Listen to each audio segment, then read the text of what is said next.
Hello everyone, this is Marcus and a warm welcome to PodMarc. This is an all-new podcast series that aims to give enterprises, communities and personalities who are seeking to do good and do well for Singapore a good platform. We've aptly named this series Podcast for Good because we think that together, when we come together, we can really grow a movement of good for Singapore. And for our first episode, I am thrilled to have two friends with me in the studio, John and Su Fen. They are the chairman and founder of a local charity called Every Child Matters. I am privileged to be serving in Every Child Matters as its patron. Welcome to the podcast, John and Su Fen. Morning, Hi, Marcus. morning. Thank you for the invite. Yeah. Thank you. Thanks for joining me. So why don't we start with an intro? I've been in Singapore now for 7 years, and since 2020, I've been engaged in the Singapore community, working with various charities to support the underprivileged families. I run a renovation program in Singapore that provides training and development for just volunteers, youth and adults in the community, teaching them how to paint and do basic trade skills, all the while supporting different charities and underprivileged families within the rental flat community and within the charity organisations themselves. In 2021, I think it was, James and Su Fen invited me to be a part of Every Child Matters, and I am now chairman of the board, and really helping provide direction for the charity and to be able to make a difference here in the Singapore community. Wonderful, wonderful. And you've got your partner in crime or virtue, depends on how we look our at it. founder and mentor, Su Fen, yes. Absolutely, absolutely. Su Fen, share with us a little bit, your background.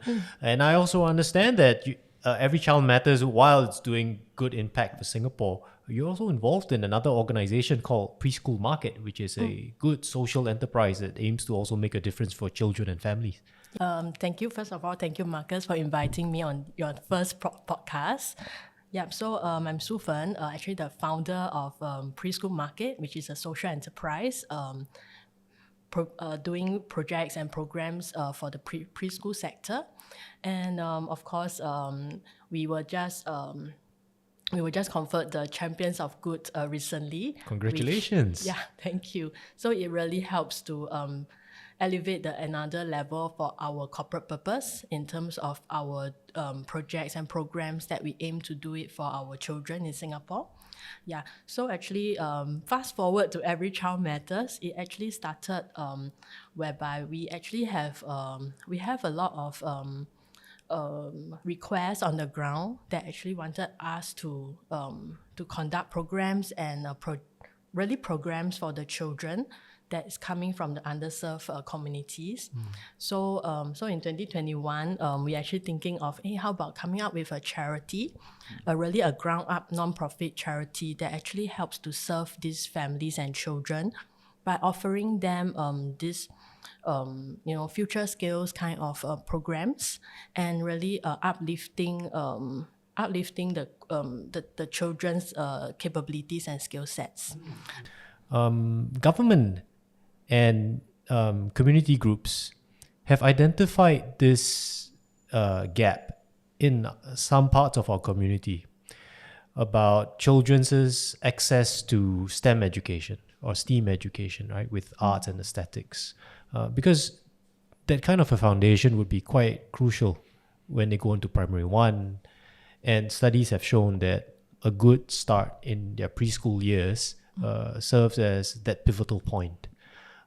Why a charity? What's the role of this ground-up initiative against that backdrop of so many other players that are also trying to do good for these children? Where do we fit in? I think firstly is really providing the affordable and accessible this learning for the children. Of course, there are really paid programs out there where I think families, if they really can afford, they will definitely bring their children to these enrichment centers or even classes. But there's always this group of children that may not be able to have access to these programs.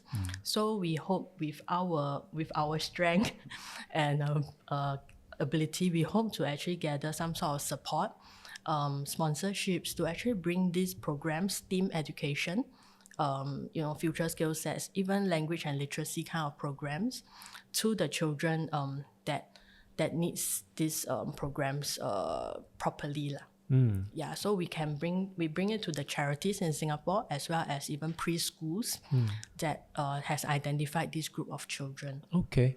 So it's done in collaboration with these community groups, actually, right? So it's complementary in that sense.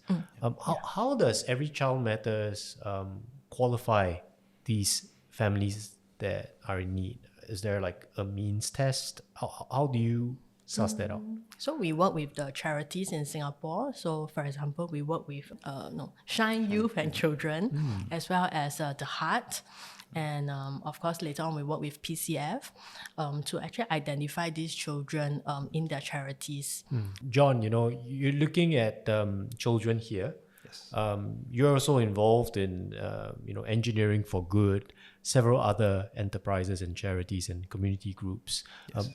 Why do you think it matters that we need to give a little bit more focus to our young? So most of the programs that you see running in Singapore are for the older children, your 7-8-year-old plus, whereas we actually want to focus on the preschool children and help provide that development for the kids that wouldn't normally get the sponsorship or support that Su Fen was talking about.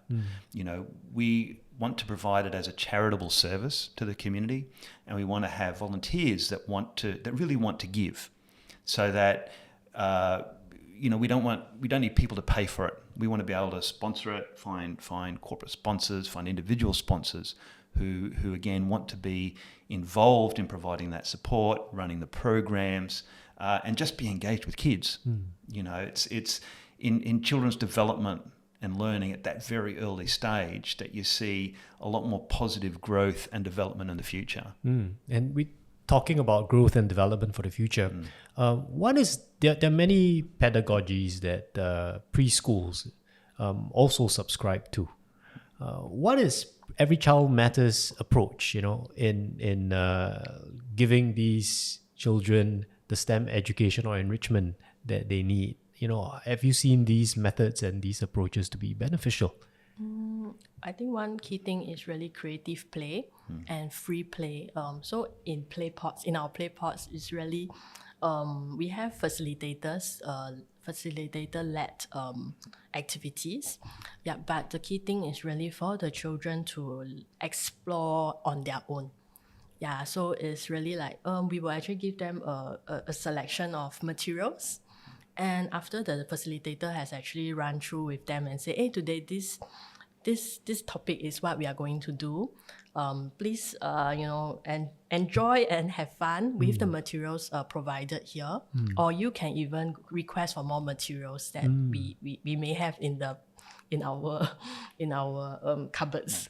Yeah. So it's not so much of a pedagogy led curriculum, but we really want children to have that free play in mind, because seldom they actually get to really have this unstructured play. Okay. So it's from what I hear, it's a bit guided, but at the same time, the play is it's creative expression. It's a space to express themselves and learn in a safe space. Yes. And you use the term play pod. Share with us a little bit more about that concept. How many play pods are there in Singapore? What does a play pod look like in terms of these safe and creative spaces? To share? You can. So one of our Every Child Matters initiative is PlayPod. So initially, we actually envisioned PlayPod to be really a pod, like a container pod, whereby there will be a lot of materials available in the pods, and children can run around freely to really go to the different designated play space. It could be language and literacy. It could be making and tinkering. So there are 5 such pods lah. Yeah, but of course due to space constraint, but we actually moved to actually working with charities. So we are working, play pods are now housed in our charity space instead. So we'll bring the materials to our charities space and put them as the different pods as well. It's still a play pod. Yeah, so Playpod is actually an innovative and STEAM-inspired safe space for our children to learn and play.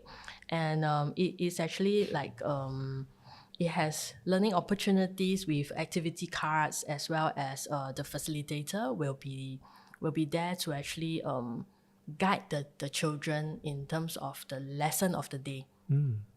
Yeah, so for example, today, if today's theme is on making a little drum, for example, so we will actually incorporate the making and tinkering kind of concepts, as well as what is some of the science concepts behind it. Okay. Yeah, so that is just one example, but we have many topics that the children can actually learn. Okay. I mean, when you engage with children, particularly from vulnerable families, I'm sure there are stories about how you've impacted them firsthand. Could you share maybe one or two experiences that you've had the chance to get to know, of course, in an anonymous way? But I really love for our viewers, our listeners, to see firsthand the impact that Every Child Matters has played on these families, and you know that they can be a part of this movement too. Okay, I just shared anonymously. Yeah. One of our topics is on science and computational thinking. Yeah, so this is one aspect whereby not all children gets to have experience in terms of the technology toys or even the coding, at such young age lah. Yeah, but of course we shouldn't we should always give opportunities, different types of opportunities for the children to learn. So we actually brought technology toys to one of our play pods for the children to actually try on these toys. So it could be a B-board. Yeah, so after the lesson, actually the child actually feedback to the teacher, the facilitator, wow, this toy, I have never seen it before. Yeah, and it's so fun, and I can even make it move.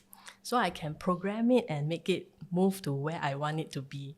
So this is one thing that actually struck me, that we are actually providing some sort of fun eye-opener for our children. So they seldom get to try all these things. Maybe they could try apps, but really not other toys in this aspect lah. Okay. Well, that's quite touching. It's also an introduction, a nice introduction or a glimpse into the digital future that they could have a hand at building. Yeah. Time to come. Okay, great. And if more people who have read about, who have listened to this podcast, have watched you, and they want to make a difference, they want to step forward, how can they do it? Who do they reach out to, and what might they be potentially involved with? Yeah, so we need a variety of support. We need sponsorship. We need money to run the pods. We have a lot of materials that we provide free of charge to at the moment to the charities to run the pods, whether it's art and craft material, whether it's technology toys, and we need funding and sponsorship to do that, whether it's individual pods or as a broad support base. Happy to have individual support, would love individual financial support, but then we also want to be able to provide volunteer engagement. It's not just about us teaching the kids, it's about people within the community who have a passion for child development, whether they are as part of a corporate CSR team that comes in on a regular basis and supports the individual pods. At the moment, we only run them once a week, the pod, so it's only a couple of hours a week that we would ask volunteers to come along and support, help with directing and guiding the children. Again, we're not saying it's a hard and fast project that the kids are building. It's free thinking. But it's to help the kids understand how they can use their different tools that we give them to make the structure that's in their mind, or that they really have that thought to make. So we want volunteers. we'd love to have some corporate volunteers who come in on a regular basis, and even individual volunteers. If people want to volunteer, they can reach out to us through the Every Child Matters website that we're setting up, and we'll actually provide you with some links at the end of the podcast that we can insert in, that people can click on and come and visit and have a look at more what we do, and express their interest in being engaged. That would be great. And speaking about corporate volunteers, they provide a great source of talent and people who share, or are like-minded, who share in this passion. Maybe share with us a little bit about that momentum that we're having on corporates, and corporations actually signing up for this and stepping forward and being involved. Can you share with me an experience of working with a company? Yes, I think we are very grateful that we have EY, to actually have their corporate volunteers to actually support our play pot at Shine Children and Youth site, where they really come every week to help out with the children activities, and also to facilitate the play pots every week. So it was a very good experience, I believe, for the volunteers as well as for the children, because the volunteers actually really go all the way to really help out in terms of the setting up, the preparation work, as well as listening to the children's conversations, and making sure that they really know what they are trying to tinker, what they're trying to make, and eventually, it's not about the outcomes, it's not about the product, but it's really the process. I spoke to one of the volunteers earlier. They really felt good in terms of getting the children, learning, and through all these activities, the children are learning in the different domains, but in particular, because every week the children learn different things. Yeah, and I think there's nothing beats being involved in initiatives like this, especially when, as a brand, you have long said that you put people at the heart of everything that you do. So for all our friends in the corporate community, if you want to volunteer, if you want to find a cause that resonates with your values, do consider Every Child Matters. Yeah, and then we've got people who live within the communities where your where your play pods are set up, right? Yes. You're also inviting people who live yes. there to join you as volunteers? Definitely. Okay. Yeah. Well, hopefully we are able to maybe pilot a play pod for a place like Sengkang East. Lots of young families. Yeah, with young children. Yeah, exactly. We can really make an impact here. So we'll see.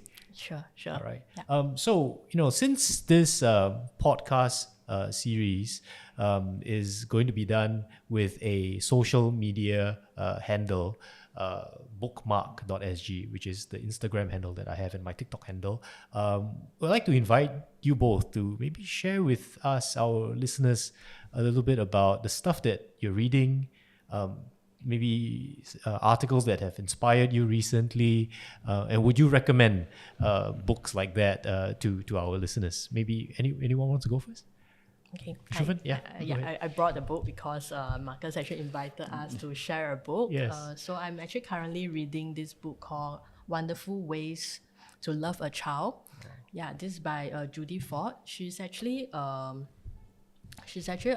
in US a nationally recognized family therapist, and this book actually shows, it's very simple words, and it actually helps to help parents like us with young children. Sometimes we feel frustrated, there's so many things to do, and so many undone things that we need to actually look into every day, But at the same time, we need to teach our children properly, teach them the values.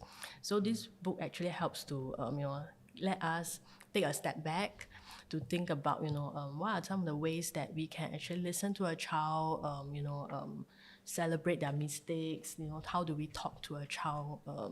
So this is actually a good reminder for me as well. Okay. Yeah. You got it from the library? Yes. Oh, all right. So I bring my children to the library every weekend to also cultivate that love for reading as well. Fantastic. Thanks for sharing that. And John? Yeah, so I'm more of a technical reader as part of my my role in my work life. But one of the books that I do enjoy and have read a couple of times now is Who Moved My Cheese? It helps you sort of reevaluate and refocus on changes, helps you reduce the stress of change. For me, I know personally, if someone had said to me 10 years ago, hey, in 10 years' time, you're going to be sitting in a podcast talking to Marcus and Su Fen about a charity that you're sitting on the board of directors, I would have just laughed and said, not a chance. Today, here we are.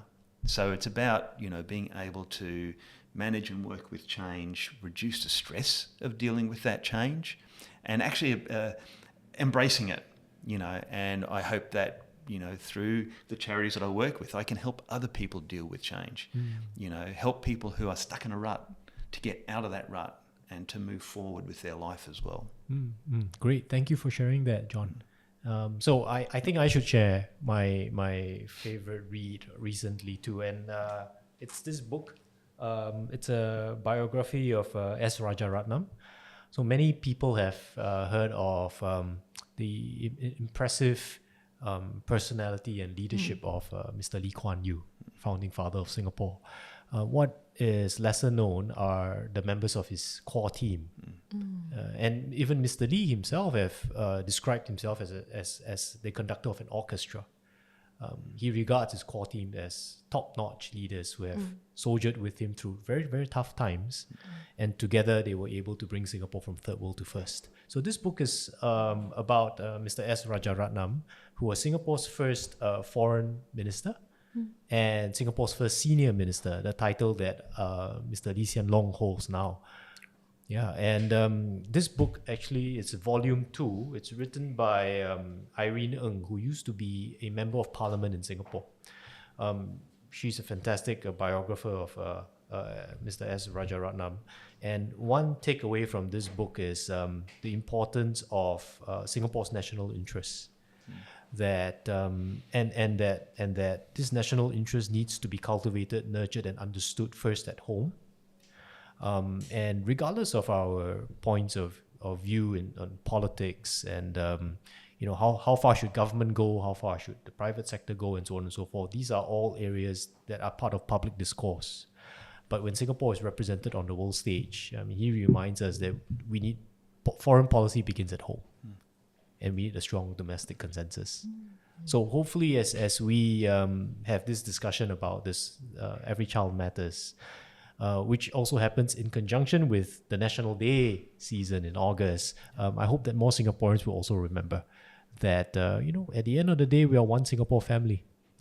Yeah, and with that, I hope more people will pick this up and read it. All right. So we've now come to the end of our first podcast for good. And I want to thank John and Su Fen, my guests on this podcast. I think through this short dialogue that we've had, we've been able to bring focus and attention to this cause that's very relevant in Singapore today. Especially when we want to build human capital, we should start with our young. Every Child Matters that aspires to do this by giving STEAM enrichment activities and make this available to everyone, literally. Starting also with children that come from vulnerable families that may not be able to afford these enrichment and these activities. We want to create spaces for them. There are opportunities for organizations and volunteers to step forward. And as play pods get inserted and incorporated into various neighborhoods, we would love to get neighbors, residents living in those neighborhoods to step forward and volunteer too. So plenty of opportunities to make a difference. I hope more people sign up to express their interest to want to be involved in Every Child Matters. So with that, thank you both for joining us on this podcast. And I wish Every Child Matters all the best. And I think together we wish Singapore a very happy 59th birthday. Happy birthday, Singapore. Thank you very much. Thank you, Marcus. Thanks, Thank you everyone. all. Thank you.